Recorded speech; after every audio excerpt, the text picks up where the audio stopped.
This week's episode is brought to you by Manscaped.com. Use promo code WrestlingFuture for 20% off your purchase. Manscaped.com and the Lawnmower 3.0. Your balls will thank you.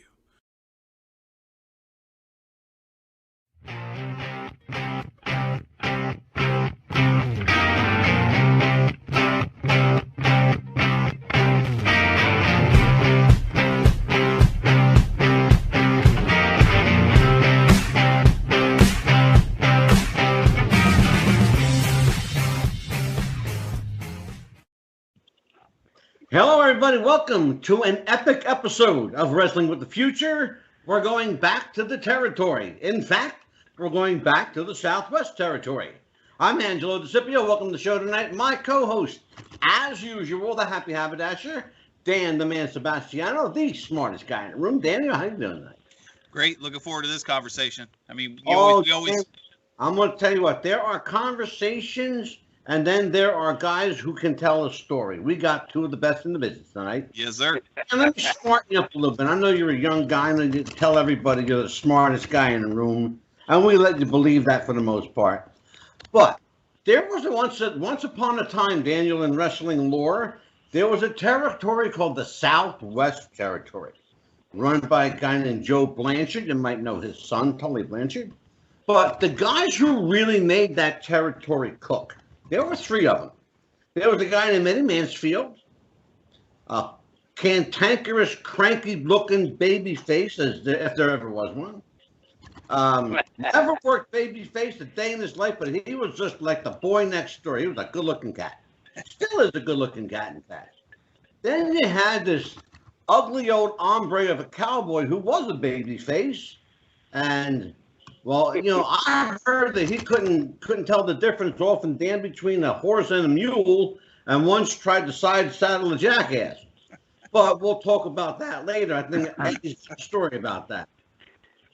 But his name is Cowboy Scott Casey, and they are with us tonight, and we're going to take a walk through the territory that they, by and large, built and defined. And there was one other character, Dan the Man, who put everything together. He was the linchpin to all of this, and his name was Wahoo McDaniel. And we're going to hear a lot about Wahoo tonight. So let me introduce, from the Sunshine State of Florida, I think he's still there. He may be in Texas. He may be on an island somewhere. He may be in Honolulu, for all I know. Eddy Mansfield, how you doing, my friend? Angelo, I'm doing really, really good. Brother, every time I talk to you, you're in a different part of the world. Where are we at tonight? Well, I'm in the great state of Texas. You in Texas tonight, all right. Now, yeah, we got a guy that should be in Texas, but he's, I think, in Arkansas, if I'm not mistaken. Cowboy, where you at tonight? I am in Junction City, Arkansas, believe it or not. That was right. Now, if you were to look at the map, I was going to say, if you look at the map, Arkansas and Louisiana butt up against each other, and we're right on the Arkansas line. I could probably throw a rock and hit Louisiana right now. So Scott, is that what you're saying? Scott, so what you're saying is if the United States needed an enema, they'd stick it there. There you go. Oh, Eddy, you're never one for lack of words. I love it. We are getting started. But I told Dan the Man at the start of the show, I said we got two of the best in the business. Dan, we might get 5 words in the show tonight. We might get 5. By the way, Eddy, just for the record, yes, already put it out there. I put up my show for tonight on Facebook, you know, telling everybody that Cowboy Scott Casey and the Continental Lover, Eddy Mansfield, are going to be on the show. And, you know, we're going to talk about, you know, Southwest and Wahoo. And Karen gave Wahoo McDaniel a big thumbs up. And she gave Cowboy Scott Casey a giant thumbs up. And when it came to Eddy Mansfield, there was a big old poop emoji there. Is that what Karen it did to me? Yeah, she gave you the thumbs down, Bo. Yeah. Well, Wahoo was a little tired when he married her anyway. The chief was worn out when he married that tired ass. And Jesus. Hey now. So it's just I can't help that she must have got him when he was drunk. That's all I can say. Oh, jeez. Well, let's talk about this this often overlooked territory. In the history of U.S. wrestling, there are the quintessential territories. You have, of course, Texas, Arizona, New Mexico often go under the radar. California, San Francisco, Los Angeles. Don't forget L.A. Yeah, LA was a hot ass territory. Yes, sir. Oh, absolutely. Portland, of course, Chicago, Philadelphia, New York. All of these, quintessential territories. But oftentimes, the Southwest territory largely slips under the radar by wrestling historians. And some of the greatest talent in the world went through there. Of course, both of you guys, Wahoo, our friend Manny Fernandez, even my buddy David Yohanan did a trip through. So I don't know, whoever wants to take this first, maybe Eddie, you can. Why is Southwest often overlooked by wrestling historians? Well, because a lot of wrestling historians are legends in their own mind. And bottom line is this. Scott Casey and myself pioneered Southwest Championship Wrestling. We popped Southwest Championship Wrestling. We drew more money by accident than anybody, period, in Southwest Championship Wrestling in the history of that damn place. Well, and I know you did, and that's why I'm gonna tell you something. When we set the record at the Hemisphere Arena, they turned away 10,000 people. I heard. And I can tell you one thing: we held that record for 11 straight years until they tore down the Alamo Dome. Yeah, I believe that. I know that to be true. So let me tell you, when I first, I'm going to give you some history. You asked for some history. Be quiet and listen. Yes, so sir. here's the history. Bottom line is this: when me and Scott showed up at the Hemisphere Arena, Tully Blanchard and some jackass was on top, and they're in a 22,000 arena, right? Seat arena. That's where the Spurs played. That's where we wrestled. They only drew 800 people. Well, when I left and Casey left, we were not only drawing 23,000 plus, but we're turning away people. And this was in every arena that Scott Casey and myself ever went in. And I know that to be true. Cowboy, let me ask you a question. How did you make your entrance in the Southwest? Who brought you in? Wahoo McDaniel and Tully Blanchard. I had gotten disgusted, and I left wrestling for about 6 months. And I get a call one day from Wahoo and Tully, and they asked me what I was doing, and I told them I was working for a security agency. And they said, how'd you like to come down here and make some real money? And I said, I don't know. And they said, Wahoo said, if you don't, motherfucker, I'm going to come down there and break both your arms. That was the way he always talked to me. Never called me Scott. Never call you Scott. No. I love him to death. God, I wish he was still with us. But anyway. Yeah, no, I'll tell you what. I went down there. He liked you. He called you motherfucker. Right. He was. Yeah. It is what it is, and I'm not going to deny it. And I probably did a couple of others. I'm not sure. But anyway, we got down there and we started working. And to be honest, and not because I love Eddie, but I do love him, his mouth got us over bigger than anything that we ever did. I mean, I raised quarter horses down there. I had 60 acres, and I would raise quarter horses. And he would come along and just browbeat the living shit out of me. You know, and I just went along with it because I knew it was going to pay off somewhere down the line. But I mean, the more he aggravated me, the more the people hated him, and I loved it. I thought it was great. And God bless you, Eddie. You know, honest to God, you made this thing pop. I went along for the ride, but you really did. And then you know what, Cowboy, you brought a segue in here, really important too, because you know, Eddie, you're a guy who you're entitled with the heel, but you're a good-looking guy. You look like the boy next door. Scott Casey, you know, looked like, you know, yesterday's roadkill. I mean, Now, let me tell you. Here's why it worked. I'm gonna tell you why it worked. And I had this long talk with Wahoo. Right. When I sat down, Wahoo asked me who I wanted to work a program with. I said, Scott Casey. He said, why? I said, well, fuck, look at him. I said, he looks like the Marlboro Man. I said, he looks like every woman in Texas wants him. And I said, look, you let me get some heat on him and let me talk about him a little bit. And I said, it's going to be like two Bramer bulls hooking up, two young studs that every woman that is in that arena wants to screw. And then, you know, and let me talk about their husband and wanting to buy a ticket to screw me. You know, let me get on to Casey and really get on him. And that's what happened. We fired them mothers up, and the rest is history, buddy.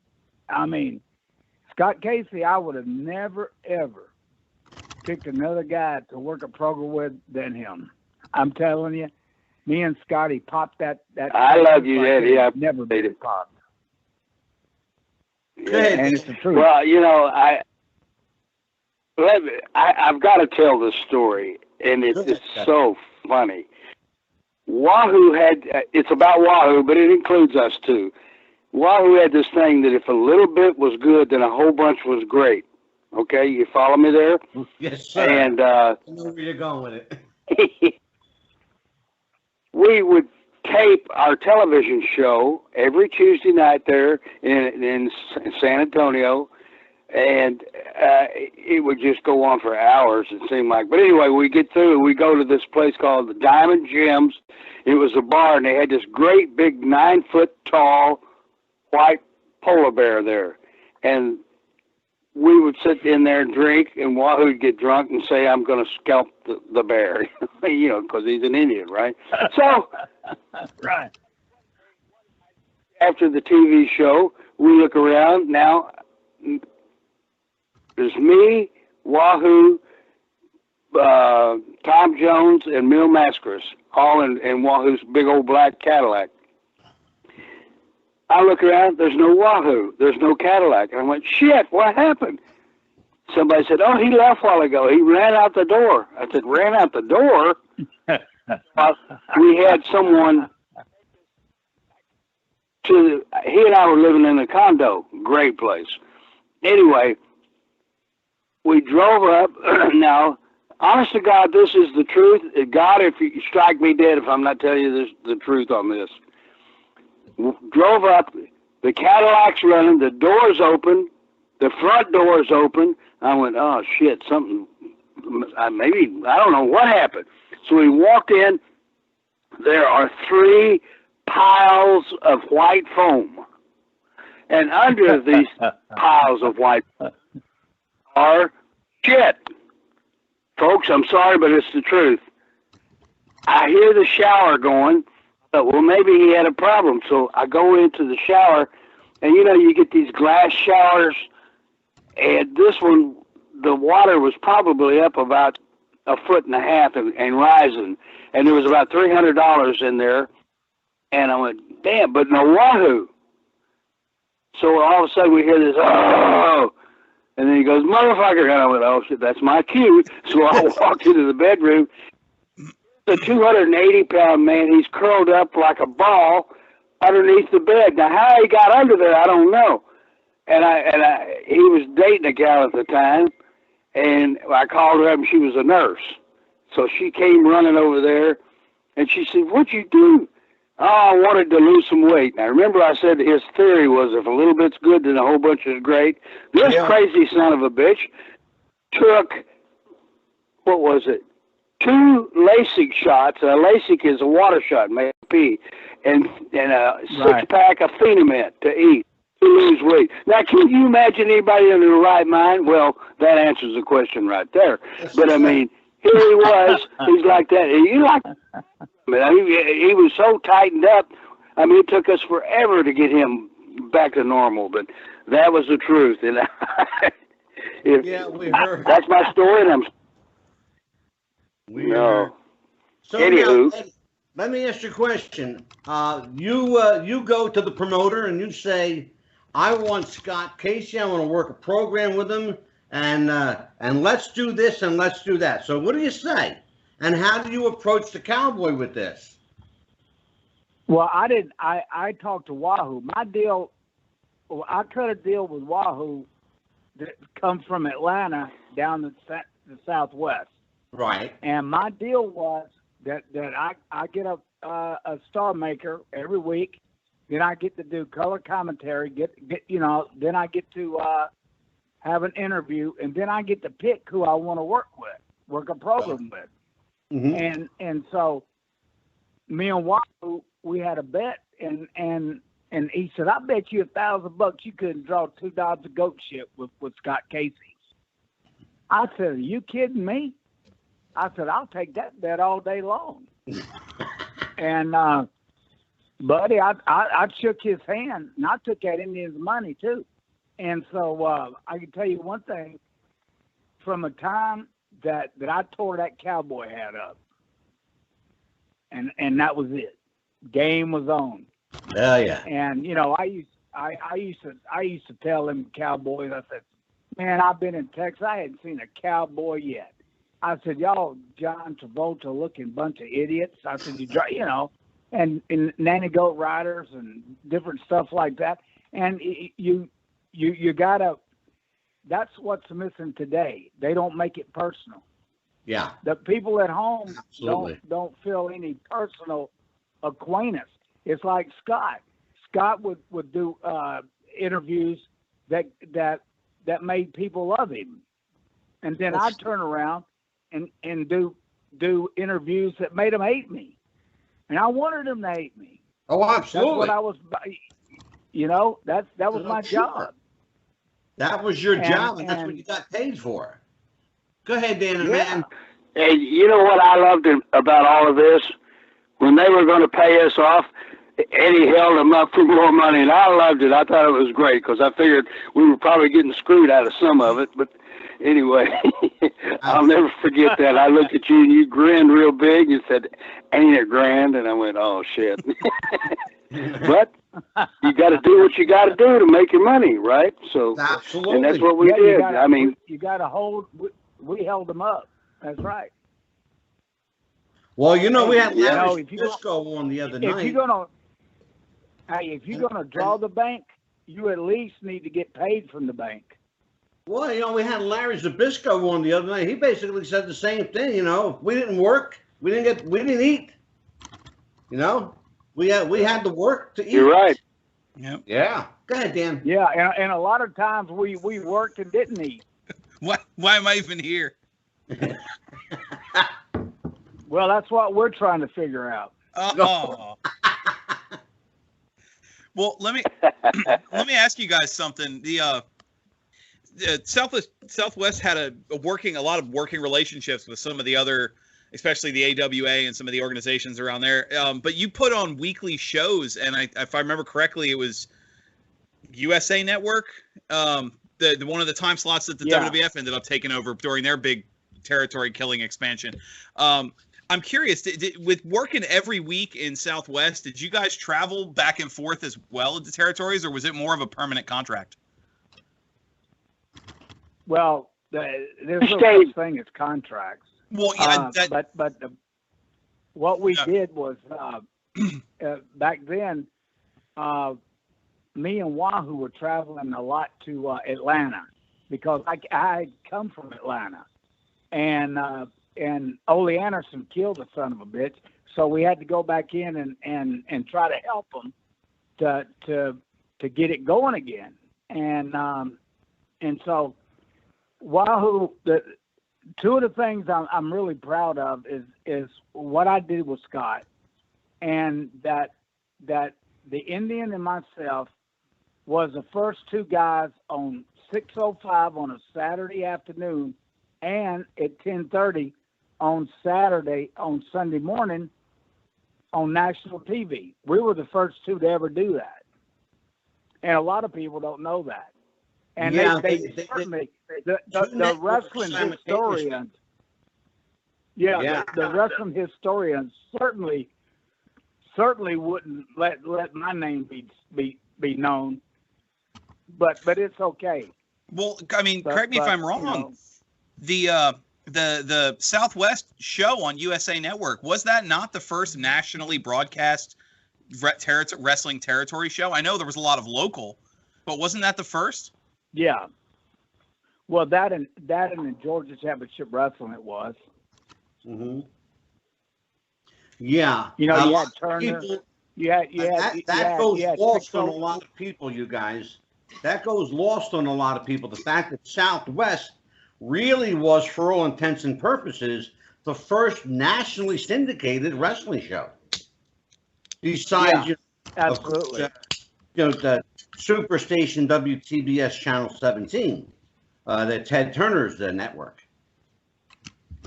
But a lot of people forget about that. That a lot of great wrestling television came out of Southwest, Texas, Oklahoma. A lot of people forget about this stuff. Let's talk about a match today. And Eddie and Scott, and I've got to talk to you guys because you were both involved in this match. It was a mixed tag team match. Two big guys and two little guys versus each other. Cowboy Lang and Cowboy Scott Casey versus Eddy Mansfield and oh god damn, who was it? Tim, right? Little Tim, or what they call him? I don't want to say Tiny Tim, but something Tim, right? Who was it? Tiny Tim. Tiny Tim. Was it Tiny Tim or Little Beaver? Little Beaver sounds better. Yeah, I don't think it was Tiny Tim. I think it was Beaver. Yeah, I think it was Beaver. There you go. But I saw this. Little Beaver sounds better, you know. I hear you, man. But I saw this. You're a dirty old man. Tiny Tom was his name. This match, believe it or not, is on YouTube, and I watched it today, and it was. I thought to myself, this is hilarious, and you know, as much as Eddy Mansfield is like, you know, the dreaded heel, he's funny as fucking shit. Because you were hilarious working with this little person, and you know, Scott Casey. You know, Scott, you're so friggin' big. I mean, you just looked out of place. It's funny because you love to work with the little guys because most of them are better workers than the big guys.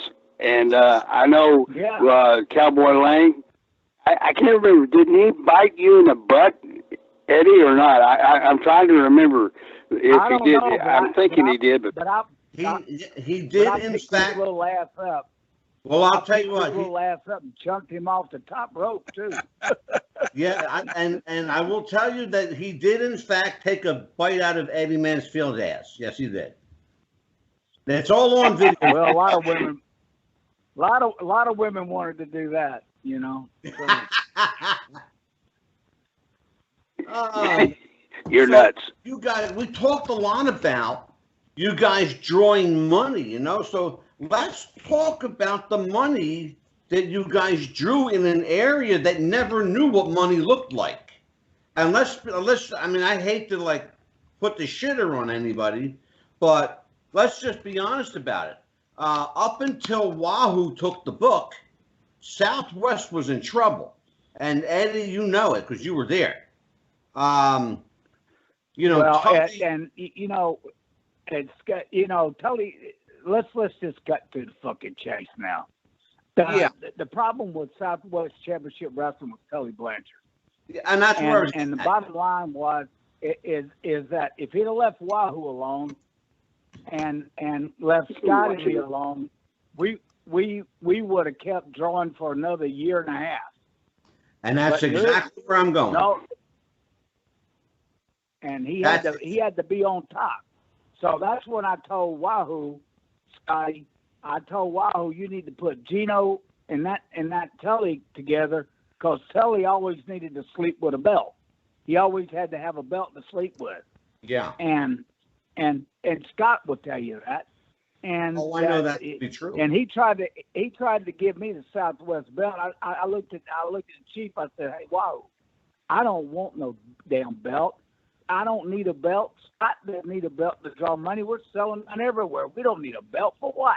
This area in the airport? We don't need that." And it's funny, as you're saying that, people watching this right now are looking behind me at a photograph of the Southwest Championship belt, along with Wahoo McDaniel, Eddy Mansfield, and Scott Casey, been prominently displayed behind me. That was one of the early prestigious belts, by the way. Was it that he had to have it, or was it that Joe Blanchard wanted his kid to have it? No, his kid had to have it. Joe Blanchard, let me tell you something about Joe Blanchard. And I'm going to say this in front of God and everybody. Joe Blanchard was a good man.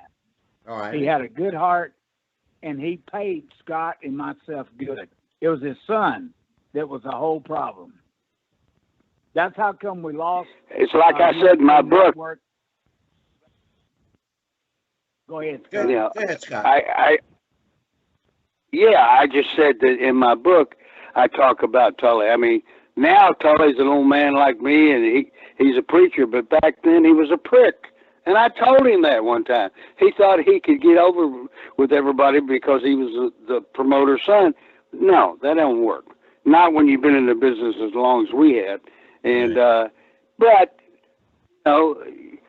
age humbles you, and you learn humility. And I talked to him, hadn't talked to him in 30, 40 years, and I saw him at the gathering in Charlotte, North Carolina. And we talked, and I told him, I said, "You know what, Tully," I said, "you were a prick." He said, "I know." I just enjoyed it. But I mean, yeah, right along them lines, Scott. Let me ask you: Did Tully have this notion that he was better than he actually was? Because as a fan, before I got into the business, like everybody, I was a fan. And I always got the feeling that Tully felt like he was really better than everybody. That he was better than he actually was. You know? Well, I tell you, feeling from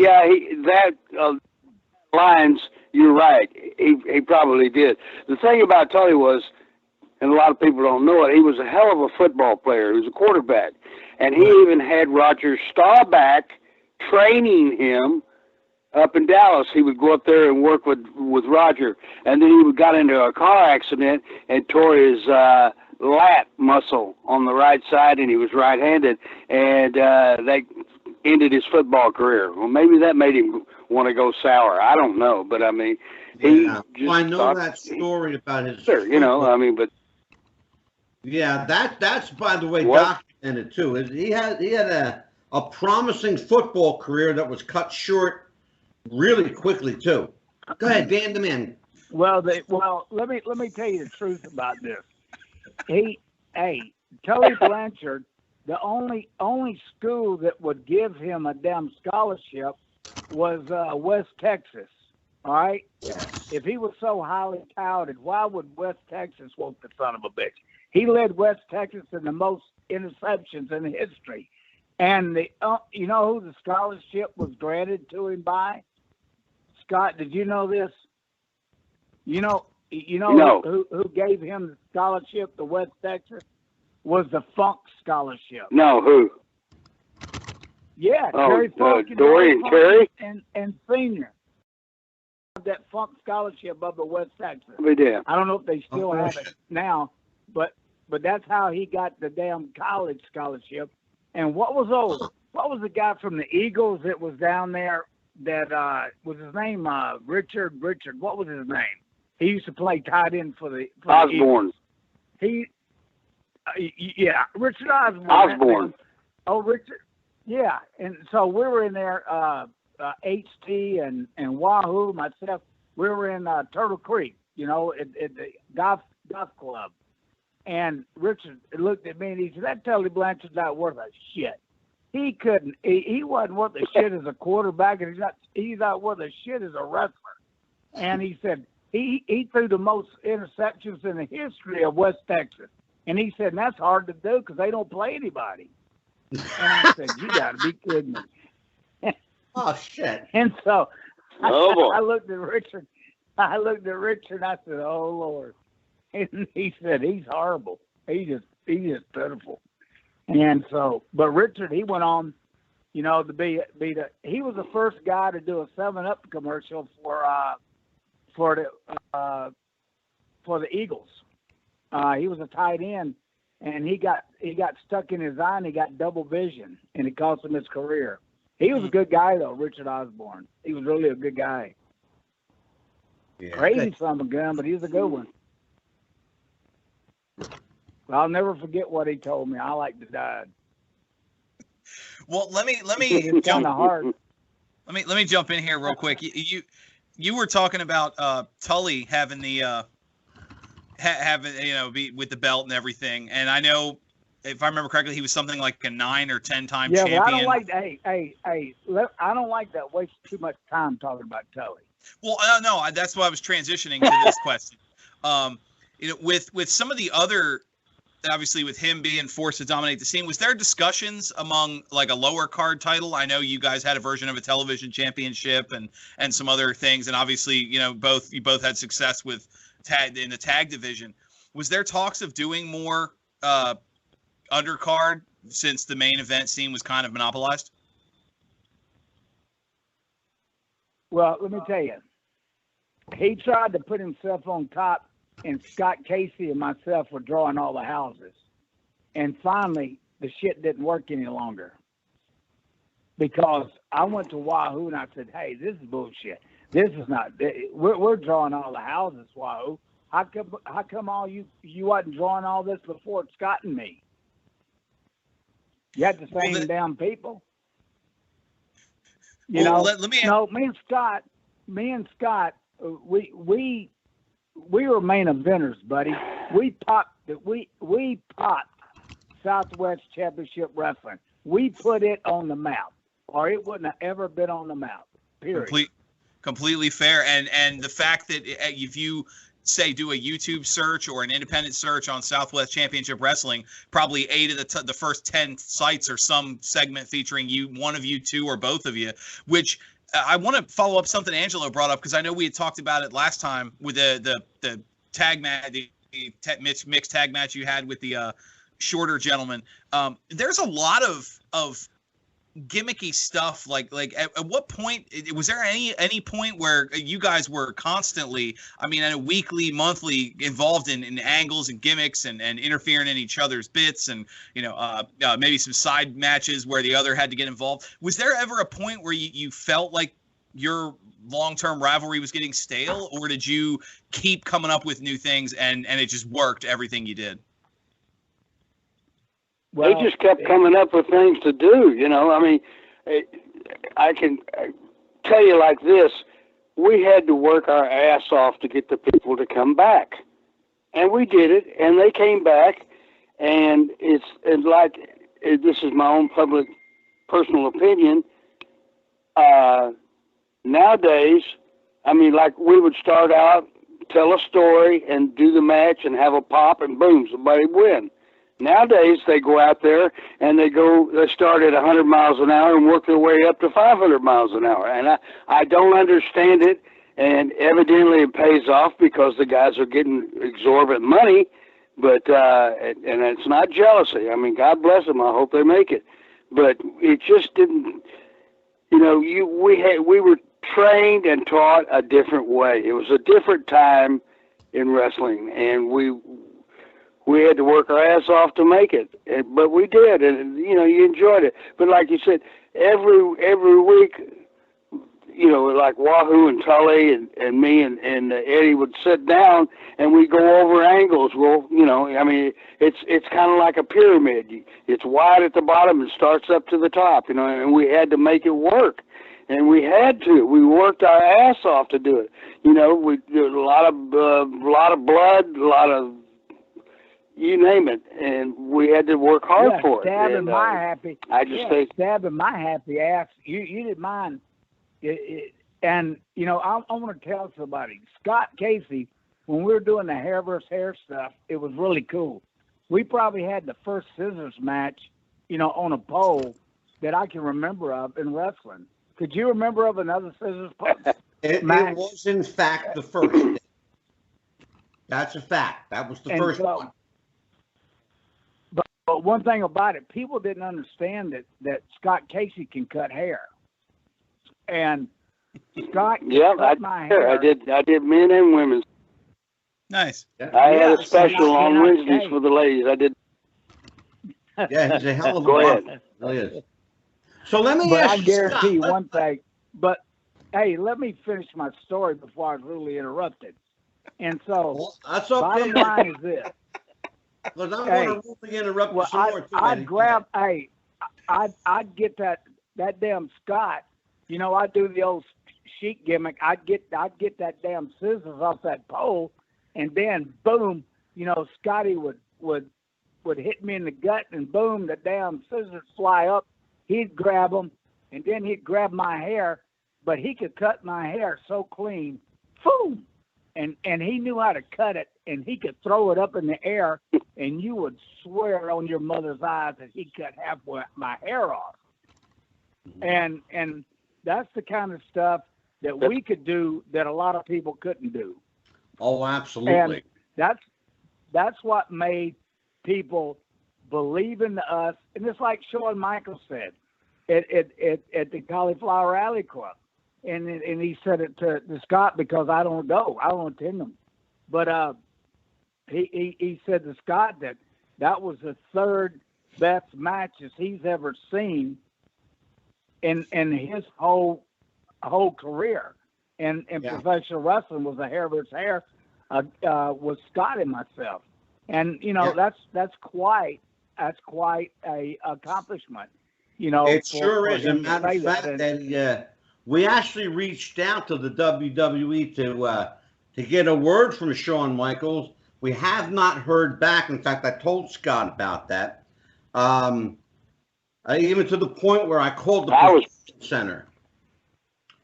But, I was surprised that he paid us that type of compliment.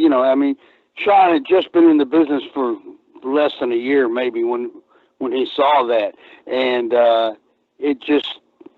I was flabbergasted because here this guy has made millions of dollars, and but you have to remember too, Scott, that it's like I said before he got into the business, he was just like all of us. He was a fan first, so he appreciated great wrestling. Speaking of great wrestling, Scott Casey, Southwest Championship Wrestling, there was an angle that you were involved in, one of the most talked about of the time, involving Cowboy Scott Casey and a gentleman named Bobby Jaggers. Walk me through that fiasco. Well, through Bobby Jaggers. A lot of different done over the years, and people say, oh, well, it's going to kill this, it's going to kill that. But you can't kill wrestling. People love to come and see it. But what you're referring to is I had 60 acres of land, and I had a lot of horses out there, and they would drop horse shit all the time, and we worked an angle where I took and filled a 20-gallon bucket full of horse shit, and Bobby was up on the podium with Steve Stack doing an interview talking about me, and I was, once again, the nanny goat rider, and that's Eddy's by anyway. I just, we had this bucket of horse shit in the back, and some of the guys would take a leak in it and everything else because they knew it was going to go out. What was going to happen? We went and had before the people came in. We took the bucket of horse shit and put it under the podium. Oh my God! Bobby comes up there and he talks and he challenges me to a match, and I say, "Why don't you get in the ring now?" And he says, "No," and he's doing his thing. Anyway, he slapped me in my left. He was right-handed, obviously. He slapped me in my left ear and blew my eardrum out. And when he did that, I had, you know what tinnitus or tennis is, you know, rings. I still have it. But anyway, well, turns around and I take this bucket of horse shit. And folks, if you're listening, this is the gospel. I emptied that whole thing on top of his head, and I hope they paid him well for that. Because it was, no one has ever done it. Don't think, and correct me if I'm wrong, but I mean, it was it was a mess. Steve Stack had to go change his clothes. I had to go change my tights and boots. But it popped like crazy, you know. And we. And I'm going to tell you something, brother. It is immortalized on video for the entire world to see. And if you haven't seen it, Jaggers, go check it out. Hey, Jaggers was a piece of shit. I'll never forget. I heard that. You know, I heard that for sure. When he, you know, if his lips was moving, he was lying. And so Jerry Briscoe, you'll love this, Scott. Jerry Briscoe calls me. And he says, you know, Bobby Jaggers died. I said, oh, I'll be damned. I said, you know, Jerry, I guarantee you that son of a bitch is up there lying to God right now. And that's the truth. That's, yes. That's exactly what I said to Jerry Briscoe. It's like, as a person come on, I guarantee you he's lying to God right now. Guarantee you. Because he had to lie to get... He had to lie to get past St. Peter, you know. Yeah, right. Told him a good lie. Yeah, and so he got to God, so you know he's lying to him. Well, let's talk about the people of that caliber. There was another guy in Southwest that sometimes gets overlooked because he made the transition to world class and is largely known for his tenure in world class, but you, both of you worked with a gentleman named Gino Hernandez. Talk to me about your memories of Gino. Well, I remember Gino had the same kind of attitude that Tully had, and they thought they were better than sliced bread. And, you know, and I'd been in the business 12, 15 years at the time. And Gino started his bullshit with me. God rest his soul. I had nothing against the man. But I told him, I said, I don't want to hear your bullshit. You can rattle off all you want to these young guys. I said, but I've heard it all, and I know it all, and I know when you're bullshitting and when you're telling the truth. And he laughed. He started laughing. And after that, I got his ultimate respect because I stood up to him. But Gino got him like Tully, and they thought they were better than everybody else. And, you know, in a way, it helped them in the wrestling world because it helped them make money. But, you know, it's just, you know, there's guys that way. You know, they think that nobody can touch them. Nobody's as good as they are. And that's just the way it was. But, you know, God rest his soul. He was a good soul. And when I had him away from the ring and talking to him, he was a completely different person. Into that story. Well, then let me ask you something else. We touched on some of the talent. Obviously, the focus tonight's been you guys working with each other and your completely flattering, non-biased opinions of your former champions and stuff like that. But I'm curious, since you mentioned Gino and some of the other talent that came through the Southwest, do you guys have any good stories about other people you've worked with besides each other? Yeah, absolutely. Yeah, I can remember there was a lot of guys. I mean, I worked on my 33rd day. Well, one at a time. hold on, Eddie. Let me tell you this story. I still have the scar. Oh, shit. Where Armand Hussein locked up with me, and he had this long fingernail, and he just sliced it. And I don't know whether you've ever seen a cheekbone. It looks just like an eggshell on the outside. And I was so mad. It was my 33rd birthday. We were going to go out and celebrate and have a good time. And yeah, and it took 16 stitches to. Yeah. Man. But I was still pretty. Oh, you still Go good, ahead, well, Eddie. I tell you. Absolutely. Yeah. How about you, Eddie? But I tell you, I mean, well, you know, with Scott and like Wahoo, it was Terry Funk and myself in a tag match. We had this a couple times in Corpus Christi. I mean, we had riots.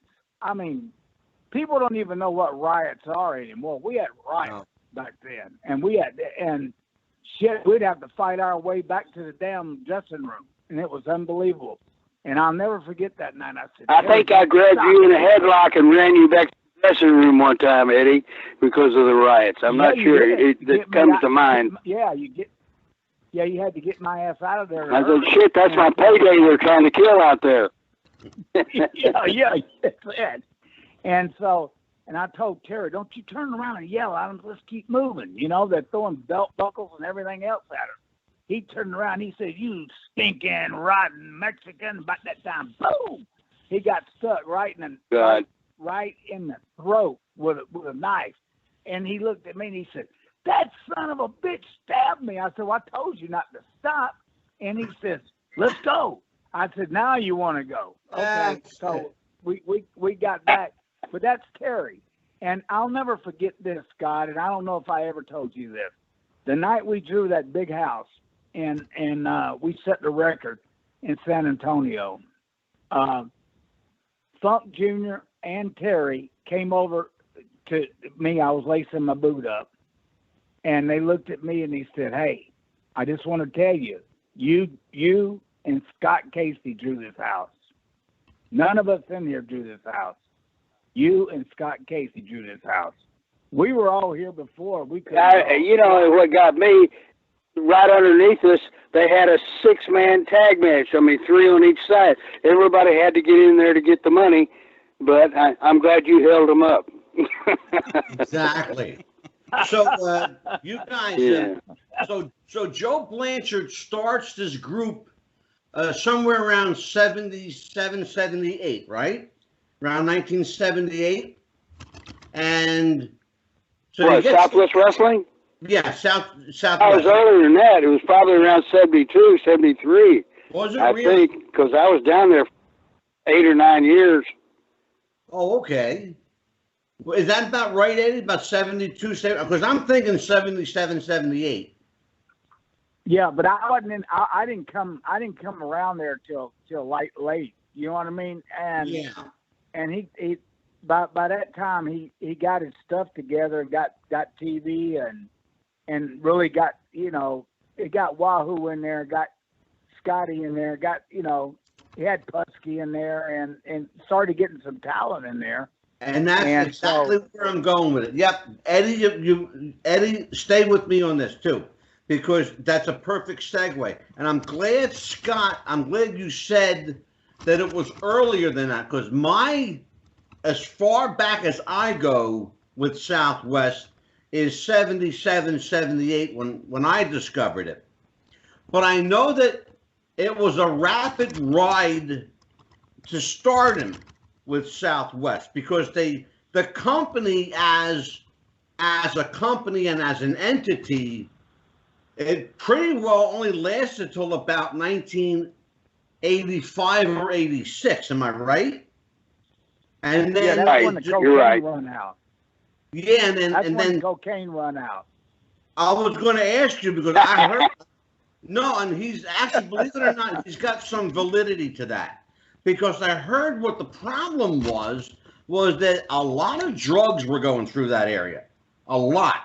Well, Fred Behrens was probably one of the biggest coke dealers you know, the United States well, let's put it the Southwest United States. Okay.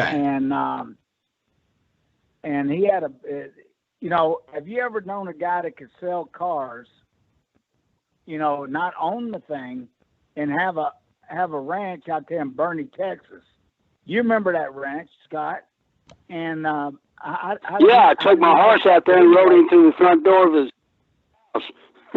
yeah, I remember that. Yeah, that's right. You sure did. Well, the reason I'm going there, you guys, is because, like I said, you know, if you say 1972, I'm saying 77, so give or take a couple of years. Point is somewhere in the mid-70s to 85, 86, right? Somewhere around here. So the company has a rapid... You're right. Yeah, but it was later. It was later. It was more like Southwest really grew in 1980. That's when Scott Casey and myself got there. That's when we started popping that thing. All the rest of the years were a waste of time. Huh? Eddie, you got there in 82, right? No, I got there in 1980. Oh, and I stayed there till 80, 81, 82. Oh. And I got out of there at the end of 82. Yeah. And the Cowboy, did you go? Did you follow? They had to run. They ran me out because Tully was so jealous of me, you know, and Scott that he didn't you know, he didn't want me around because I could have turned babyface, and me and Scott could have teamed up against Gino and Mr. Prick, and had another run, and then I could have turned on Scott, and me and him would have had another run, another year, would have kept it going. Well, is it fair to say you left a lot of money on the table? Is it fair to say you left a lot of money on the table? Yeah, they left a lot on there, believe me. Yeah. So now, Cowboy, so you and Eddie... Yes, sir. You work in this program till what? Till the end of this thing, or till the company goes bust, or did you leave before the company folded? Hey, me and Scott Casey didn't bust no fucking company. Number one. Number two, we left. When I left, we were selling out everywhere. The only reason I left was because the prick screwed me on my payoff. Right. You know, I never implied. That's the reason I left. I want to clarify something because it's important. I never implied that you and Scott busted the territory. What I said was that the company went bust. The company itself went broke in 1988. That's a fact. That's a matter of public record. And I know that... I believe Fred Barron was the reason. Jaggers. Say again, Scott? No, it's just like... Say again, Scott. Hello. Yeah. Say that again. What was the reason? I said I believe it was Fred Barron. You know, I think he was the reason, you know, because either Joe got tired of doing it or got sick or something. I don't know, because by that time I had gone away from it. I think it was like 87 or something like that. When Barron came in there, I didn't stay, and I went up to Dallas for about 6 months, and then I got my chance to go to the WWF. So okay, because here's what happens then. There's something interesting happens then. Around 85, 86, toward the end of Southwest, World Class and some of the Texas territories start absorbing some of the talent from Southwest. And guys who never got over in Southwest were now all of a sudden becoming stars. Now, my question to both of you seasoned veterans, is that and Dan's laughing at me, is that a testimony to the Texas territories, or is that a black eye on Southwest for not utilizing some? Let me tell you something. If the son of a bitch couldn't get over on Southwest Championship Wrestling, he ain't going to get over anywhere else. And the only reason he got over anywhere is because they didn't have any other talent. I can tell you that. That's my point, Eddie. Thank you for going. That's why I said stay with me on this. Now, because one thing about it, Scott Casey will tell you exactly what I'm saying. If you didn't get up and go, and you had to bring it every night. Yeah. I mean, this is Texas. This is not some kind of little fluffy ass damn little place you go hang out. Man, we used to move them tables. We used to have brawls all over the damn buildings and everything, man. And you know, you had to be a pretty tough guy to handle all this shit, you know. And we didn't play. Texas wrestling was tough. Oh, straight, absolutely. So let me ask you then, you know, Scott. No, let me ask you something, Angelo. What you forgot to bring up is this. Okay, Scott Casey got over bigger, better, drew more money than Wahoo McDaniel. Well, we're actually going to talk about that. Don't forget. Chavo Guerrero. All these other guys that are supposed to be so great, but no, the Cowboy outdrew them all by accident. Well, that's what we're going to talk about. We're going to talk a lot about that, in fact. Don't forget, it is a 2-hour show. Well, I'll tell you right now, for saying that, Eddie, that's very flattering. You know, of course, it always takes two of you in the ring to dance. But anyway, I have to give a lot of credit. I have to interrupt you, Scott, because I want to say something. You're a humble guy, but I need to say something for the record, okay? So hear me out and just okay. It's true. You're absolutely right. It takes two people to dance in the ring, but one of those guys is always going to shine. One is always going to shine, and that's the guy that people pay money to see, and you're that guy. So I appreciate your humility, but keep it real around here. We are up on the hour. You know, it's like I was going to say. So, Angelo. Yes, sir. What would the people? What would the people do? Eddie, you'll appreciate this being in television. I'm coming up on a hard break, so I got to do my commercial here. Okay, go ahead. Go ahead, Dan. Go ahead. Hit it. Okay. Yeah. It's the longest I'm going to get to talk tonight. You know, we obviously take good care of each other, and we've talked a lot tonight, but we do want to do our shout out. Our sponsor for today's episode is Manscaped.com. Manscaped.com is the leading producer and supplier of man trimming products. Their current package includes the Lawnmower 3.0, which is the #1 rated trimming man trimmer on the market. It's a bundle deal, includes a deodorizer, refreshing spray, a deodorant. They have a package of new wipes. It all comes in a leather carrying case. You can use promo code WrestlingFuture for 20% off at manscaped.com. Promo code WrestlingFuture, 20% off your purchase. They also have the Weed Whacker, which is a nose and ear trimmer, among other products. Manscaped.com and promo code WrestlingFuture. Your balls will thank you. Your balls will thank you. Hell, you need it.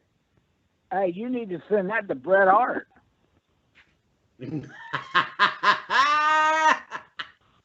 I got that one. I got that one, Eddie. Thank you. You got that one, didn't you, Scotty? Yes, sir. I got that one, brother. Okay, so now. Angelo. Yes, sir.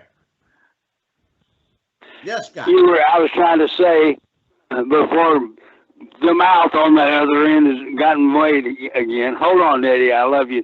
But anyway, the thing I think that helped me get over more than anything else in the world, and it was such a simple thing. I was in Los Angeles, and I was out there talking, and I see Lou Thez, and he's peeping through the curtains. And this is the first match. And I walked up to him, and for all you people that don't know who Lou Thez was, he was like 7 or 8 time world champion. I mean, he literally went around the world that many times. Tremendous worker. And I asked him, I said, legit Lou, yeah. What are you doing? I said, you've been world champion. He said, Scott, and I'll never forget this. He said, you can always learn, you can always steal, you can always put it into your repertoire, different moves, and it'll help you get over. And that's what I credit a lot to. God rest your soul, Lou. I loved you to death. And, it was true. And after that, I don't care where I was at, whether it be Madison Square Garden or Corpus Christi, Texas, I would be looking at the matches through the curtains to learn things. Because, your mind goes one way and your body goes another sometimes with this stuff. And I learned a lot. There was a lot of tremendous wrestlers that I can't give credit to all of them at one time, but they just I stole things, I used them in the ring, I used moves, I used expressions, I used things on interviews, and for all you young guys out there who are hopefuls that want to wrestle, let me tell you, you can have the best looking body in the world, like say the Ultimate Warrior or somebody like that. You can have the best moves in the ring and wrestle, and their timing can be great. But if you cannot, and I cannot stress this enough, if you cannot talk on that microphone, you might as well hang your tights up and go home and get a ticket for the next show. Because that's what made in the story. One of the greatest talkers in the business, bar none, and we got him on the show tonight. And arguably, he is a guy who can work. And there's a big difference between wrestling and working. Eddy Mansfield is a worker, but bar none, Eddy Mansfield is the golden voice of the promo, straight up, straight shoot. This man can cut a promo on a dime, and I've seen him do it. He did it with me twice on the show tonight. Hey, let me tell you something about Eddy Mansfield. We'd be out there wrestling in the ring, and all of a sudden he'd save my bacon by telling me, okay, let's do this, let's do that. All right, and stop right here, we'll get it done. And I admired him for that. I never got pissed off at him or nothing because I knew he knew what he was doing. The man was a natural at what he did. And love you to death for it, Eddy. Scotty, let's talk about that. Well, Ed, I appreciate that. Question for you, Ed. And you and I have had some conversation before, but let's talk about something we've never discussed. I know that let me back up for a second. The other night, Larry Zbyszko was with us, and Larry said something really interesting. He said back in the territory days, there weren't a lot of wrestlers because the business was so closed off from strangers. They didn't trust new people getting in. They didn't want new guys to come in because it cut into their money and it cut into their time. But a lot of guys that had talent and no training got in because of their promo skills. Larry was one of those guys like you, Eddy, who all he had to do was open his mouth and people hated him. Now, talk to me about this ability. I know you've had some training, but the bottom line is what you have comes either instinctively or it's just bred in you. It's got to be something that's just part of your DNA. Talk to me about the art and skill of being a pro wrestling promo guy. And you're one of the best. It's not only about being a wrestling promo guy. It's about, I'll never forget this. And Scotty mentioned L.A. I was on top for a while in L.A. And I was sitting, I'll never forget this, on seat 32 in the Olympic Auditorium next to Leo Garibaldi. And I said, Leo, I'm not one of the biggest guys in the world. I said, how can I, be a star in this business and stay on top? He said, well, Ed, he said, I can give you the finish. And this is where so many guys have missed the whole point about this business. I can give you the finish, but what you do in between the time they ring that bell and that finish will get you over or it will not get you over. It doesn't really matter who wins the match. It's how you allow them to win that match. And then then you get your heat after that match, and then you grab that microphone and you light somebody's ass up. It's like if I was talking about Scott, I would say, I was riding down the road the other day, right on the right. I went right by his ranch. And look at Scott Casey. What was he doing? He was out on a quarter horse roping a bunch of damn nanny goats. And can you imagine a cowboy roping nanny goats, and he calls himself a cowboy? I mean, for God's sake, he's a Repsol Ranger. He's not a cowboy. I mean, and stuff like that. You got to get personal, see, so many guys, they always were worried about Chavo Guerrero's were the worst. He always had to get his hand raised. It's not about how many times you get your hand raised. It's how a wrestling match is a beginning, a middle, and end. And you got to get to the dance to have the dance. And so you got to work it, and you work those people into a frenzy. And when that Scott Casey used to explode on me, you could hear that freaking building shake. I mean, you could actually hear the building shake. Oh, yeah. And, I mean, it was just unbelievable. And that's the way you work it. And Scotty is like I told you on shows before I was on with you. Scott is one of the most underrated baby faces in the history of professional wrestling. Absolutely. That's my buddy. And I've told you that. Well, thank you very much, Eddie. It's the truth. Well, like I said, it takes two of us to dance. Go ahead. Yeah. But I can tell you one thing. We damn sure danced good. We danced all the way, man. We sold out every single stinking from Waco to, the Von Erichs couldn't sell out Waco, but Scott Casey and Eddie Mansfield did. Scott, when you and Eddie left Southwest, did you guys see the writing on the wall?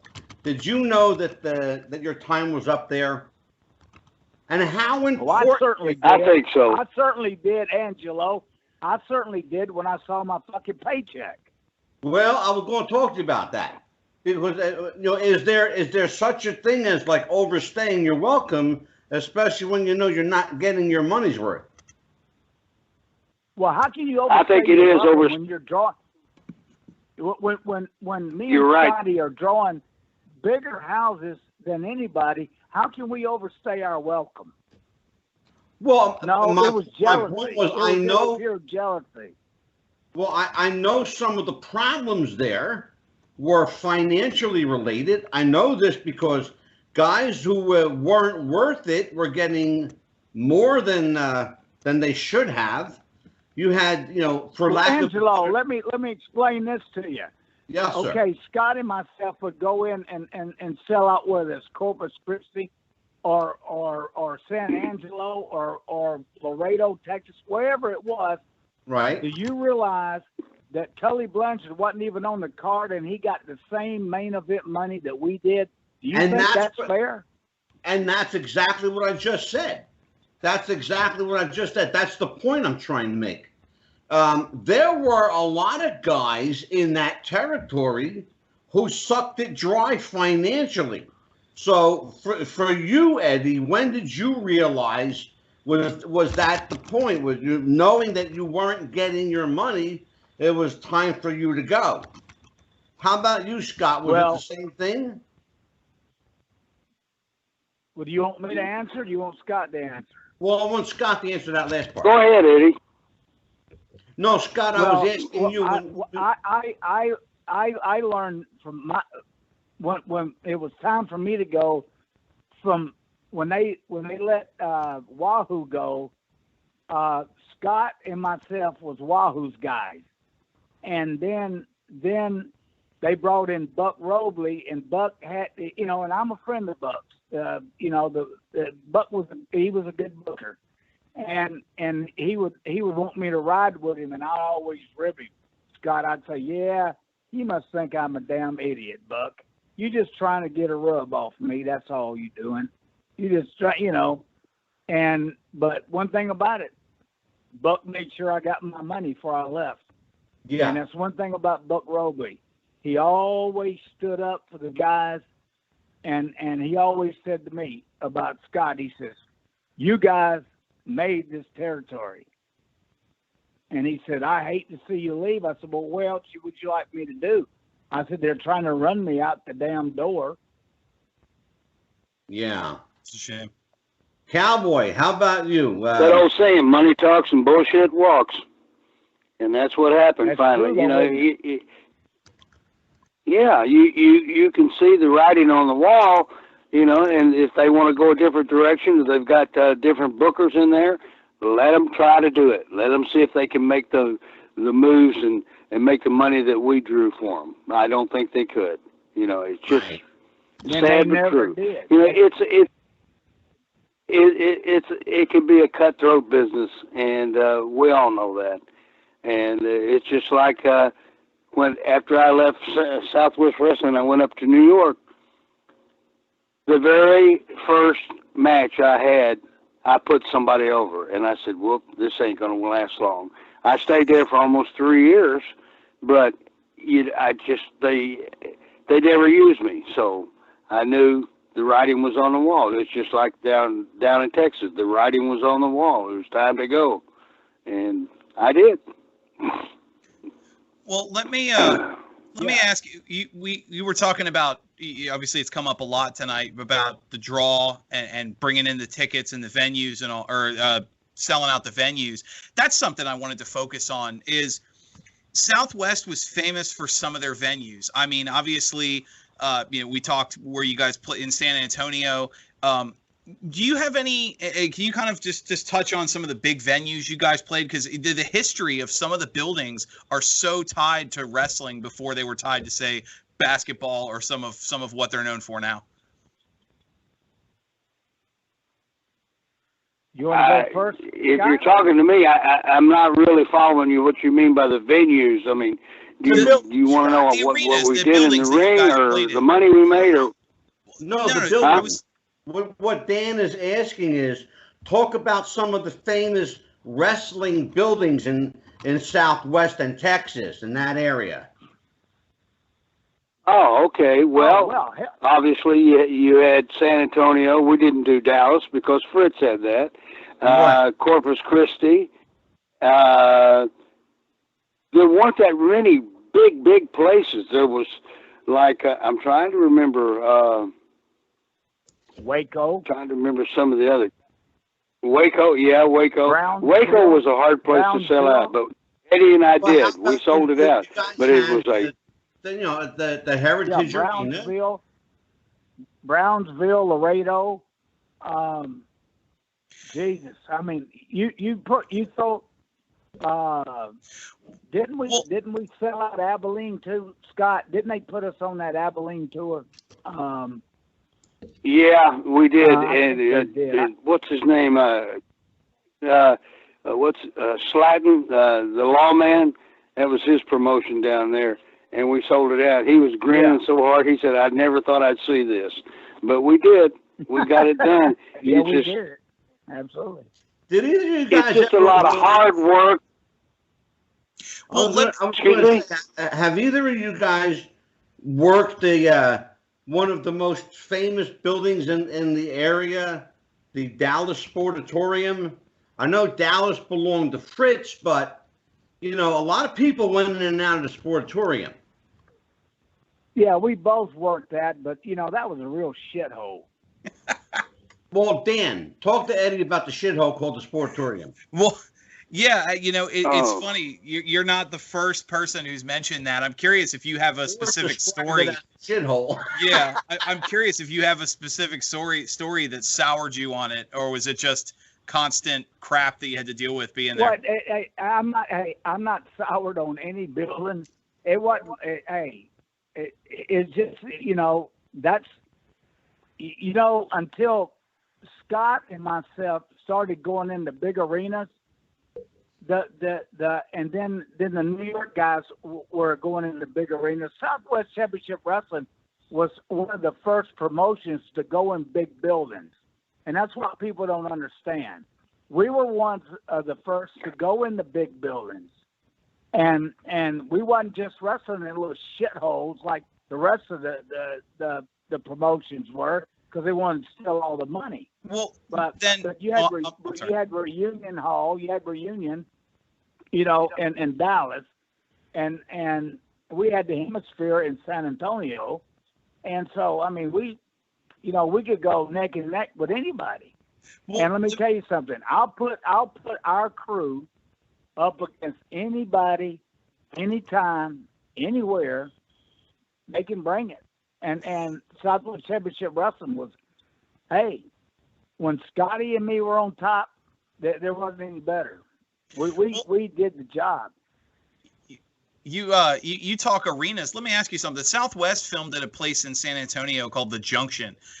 We've heard a lot of stories about that. That's legendary. I was just about to say, I'm only 37, so most of the history of that building predates me. I was wondering if you have any good stories from The Junction. Well, they damn sure had some good tacos next door. I can tell you that. Yes, we did. I want you to know, my wife's in the background. She was born in San Antonio. She just fist bumped your taco comment. She remembers that area. Have everybody know, and Scott Casey said it for the record, so I'm just going to reiterate this. Scott Casey said the best taco he ever had was in New Jersey. And he said it on this show for the record. Am I right, Scott? Oh, he was. Absolutely. I'll back you 100% on that. Where?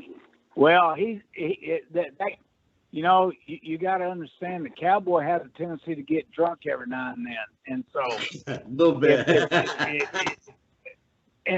And so if he said that taco was good in New Jersey, oh my goodness gracious! He must have been when he said he was drinking. That was probably Chihuahua meat, you know. Oh shit!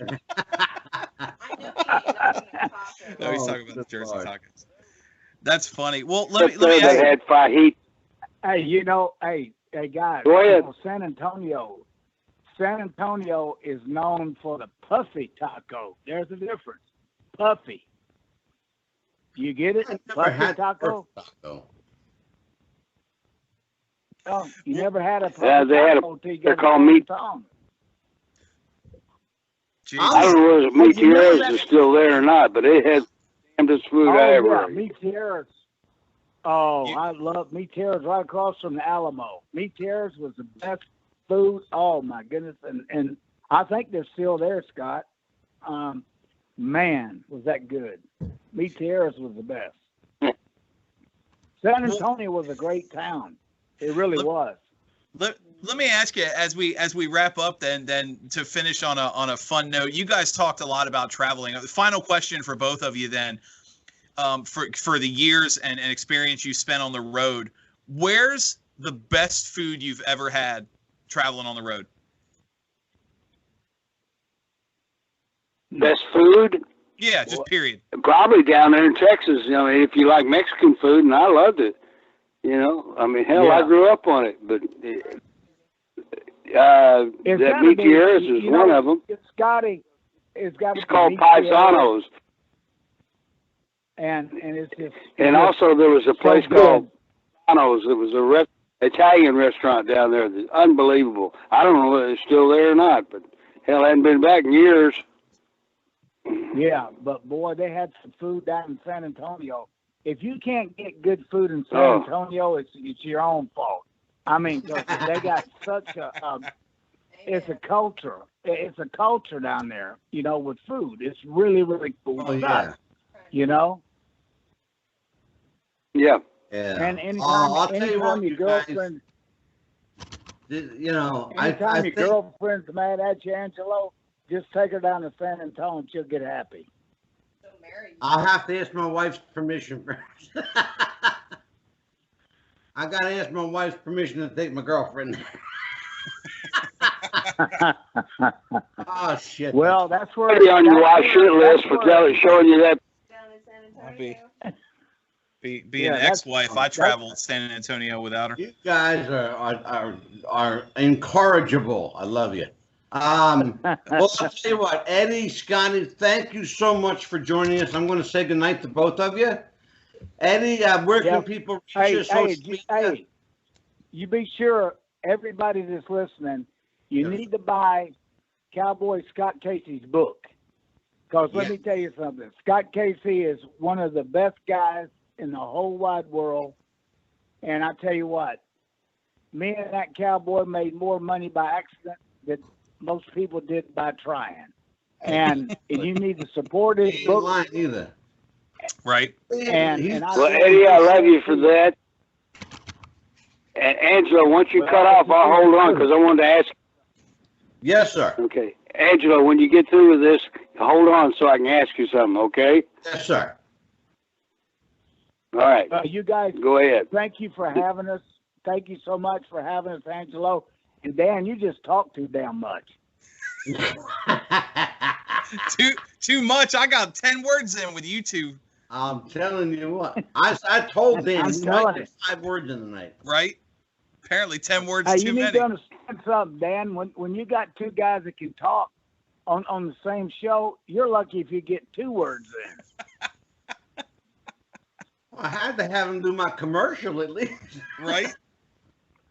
Hey, Eddie, thank you, brother. I'll touch base with you in a day or two.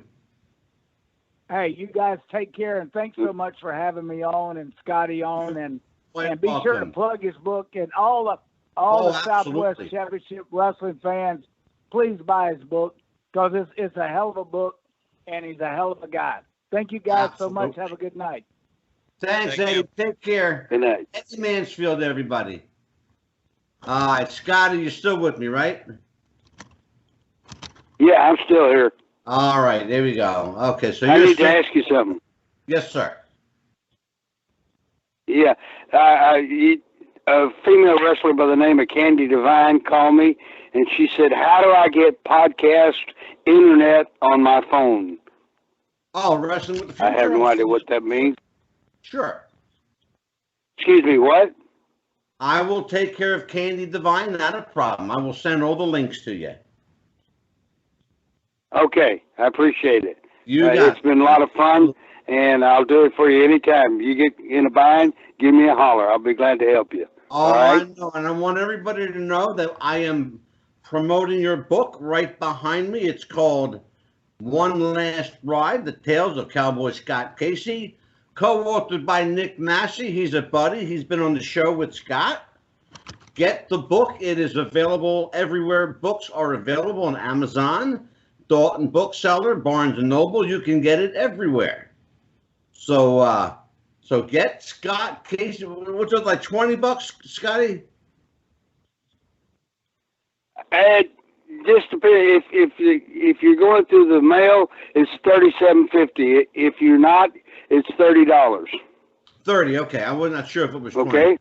You got it. Absolutely, brother. Well, listen, my friend. Thank you for All joining right. me. I'll probably give you a holler tomorrow because I want to talk to you about some stuff anyway. All righty. Okay, and give me that stuff so I can tell Candy how to watch our show or listen to our show. Oh, okay? She can watch it and listen to it. Absolutely. Good stuff. Thank you, Scott. Okay. Take care. All right. Have a good night. Scott Casey, everybody. Bye-bye. Daniel? Yes, sir. I think the word count for you and I combined might be 20. 20, 25 tops. Yeah, tops. First of all, when you got Eddie Mansfield on, right? Just shut up and sit back and listen. Well, I love the fact that we were keeping count of the number of cutoffs. I know that. How sad is that shit? Hey, you know what? You were trying. You kept trying to throw it to me, but you got 2 talkers that just let them go. Yeah, but he says, before I was rudely interrupted, let me tell you something, brother. How did Wahoo McDaniel would say it? Listen, motherfucker. Right? I'll interrupt you some more. That's funny. Because I'm good like that. Just ask Dan the Man. Daniel, we got through another one. Okay. Yes, sir. So, just so everybody knows, you're not going to be with me Tuesday. You've got another commitment. Yes, sir. Mike Messier will be with me Tuesday. We are bringing back, on Tuesday, really important guest, and I want to tell everybody. On Tuesday, Seth Turner, one of the founding members and president of the International Professional Wrestling Hall of Fame. He and Tony Villano saw this vision to fruition. Try to say that one there.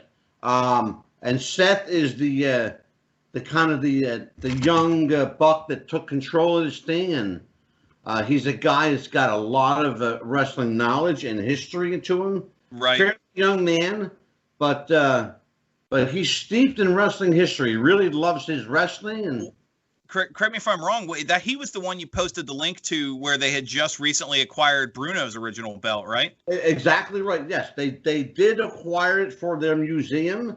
It was the actual belt that Bruno won. They got it from the San Martino family. They actually donated it to the museum. Nice. Because that's what Bruno would have wanted. And if Bruno, it's funny because Bruno often gave, I don't know if you know this, Dan, but Bruno often gave that replica belt to people he would meet. Oh, nice.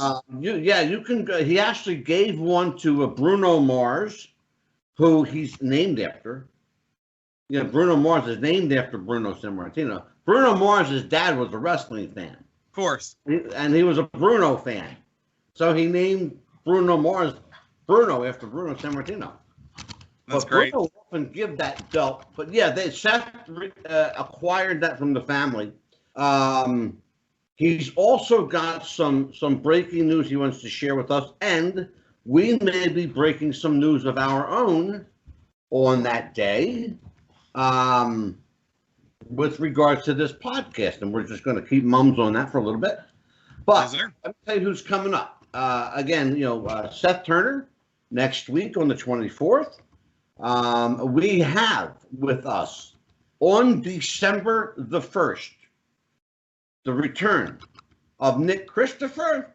He is that amazing author of crime novels on the Greek and Italian mob and the Irish mob, and he will be with us to continue his conversation. What a fascinating writer this man is. I love talking to mob authors. He and George Anastasia. Well, I would love to get both of them guys. Right, that'd be wonderful. To get John A-Light on the show. Oh man, I would love to get him on here. Even if he called in. If you're call me. Give me a call. My number's on the link. Anyway, so Dan, what you got going on in the world of Sebastiano? Well, I mean, like you said, I'll be out next week. We're not recording Thanksgiving Day.